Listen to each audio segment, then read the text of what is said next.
Hey guys, so welcome to the video, and today is every time I say for like me, you love the first Wreck-It Ralph, and today we're going to be talking about Ralph Breaks the Internet, the sequel that had many issues. So what did this run compared with the predecessor? Well, like and subscribe, let's get into it. So first off, this does not feel like Wreck-It Ralph. Yes, Ralph and Vanellope are here, but the arcade stuff isn't really brought out much or even like used a lot because the internet and all the cameos that were in the first movie don't really appear too much in the movie.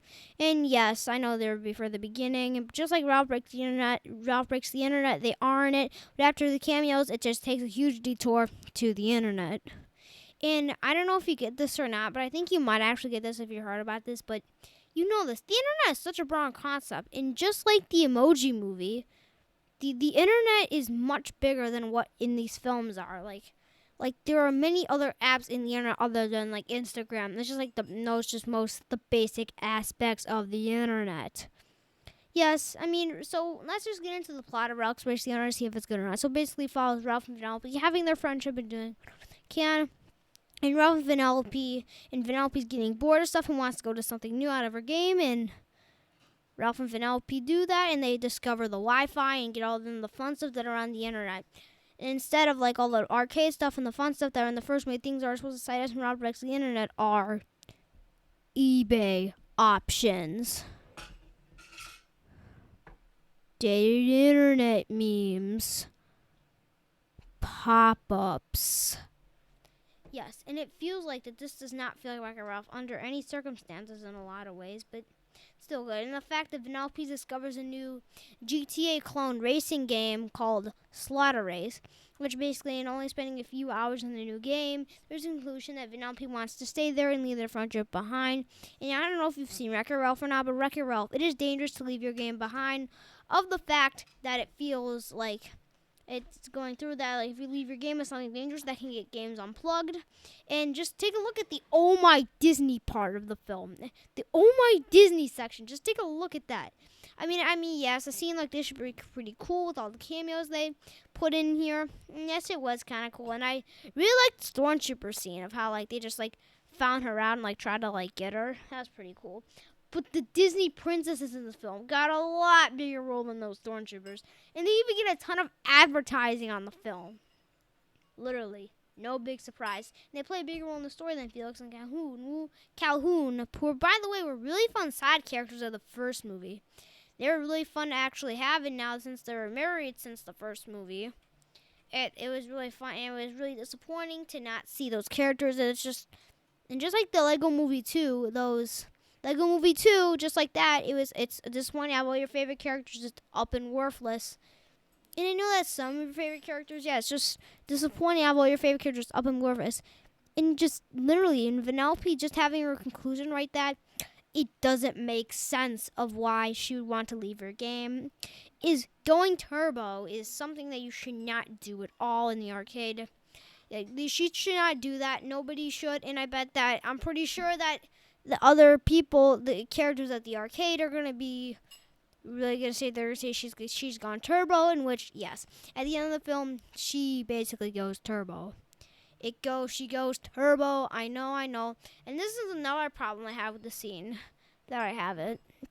Is that Ralph is in Sugar Rush while the arcade is open, while he's supposed to be in his game, Fix It Felix Jr. And after that, he's just in there trying to get Vanellope a new track to get something new and not just be bored of the game. And yes, I know that, but it doesn't make sense of why she's out of her game right now because Wreck-It Ralph, it doesn't make sense because he should be in his own game doing his thing of being Wreck-It Ralph. Doesn't make sense of why. And somebody should be playing it or maybe not, but it's kind of like that. And I also have another issue with this film is that the fact that Ralph has to accept that Vanellope wanting to go to Slaughter Race will separate their friendship,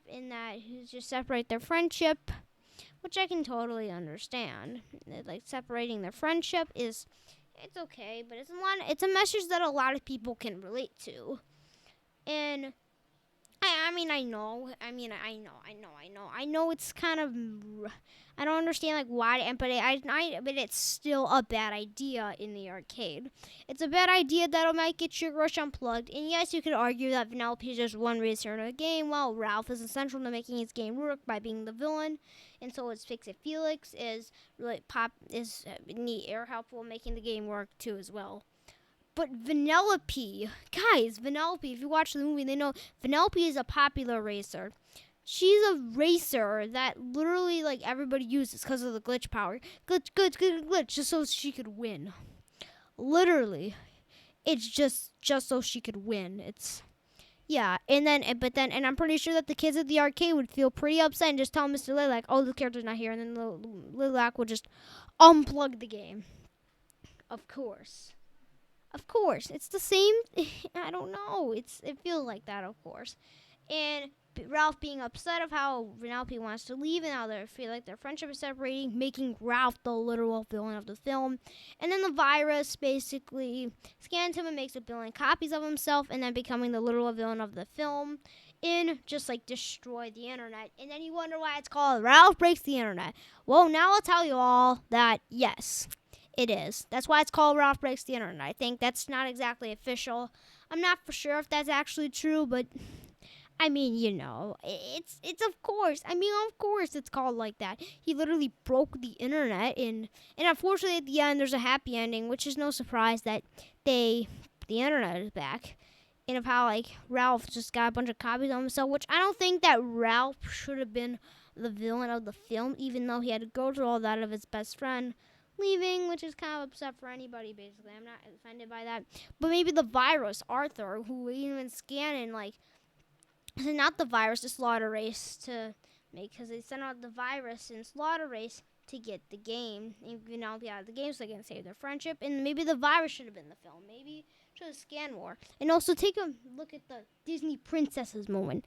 Is that literally at the end of the film, while they're like saving it, they get a big save the day moment at the end of the movie.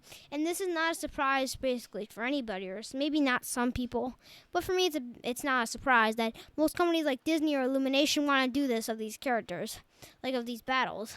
It's basically the same thing what they want you to do, which is not surprising at all. Buy our toys.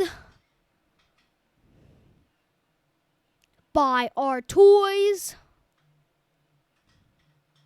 Buy our toys.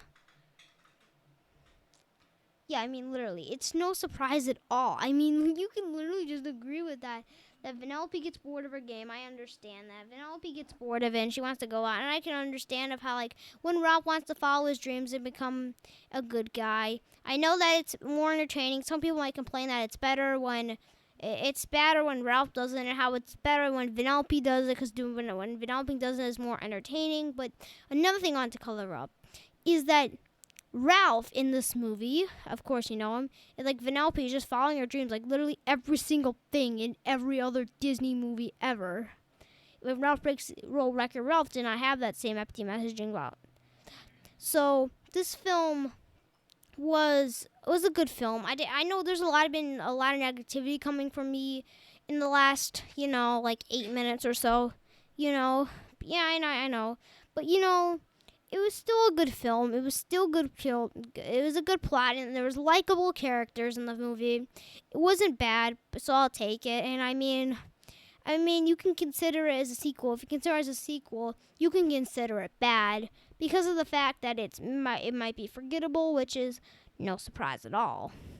And another thing I wanted to say about this film is that if it might have been forgivable or not, if it might have been somewhat forgivable. It wasn't forgivable, but it could have been forgivable. And another thing I want to clear up right now is that this takes away a lot away from what Wreck-It Ralph is.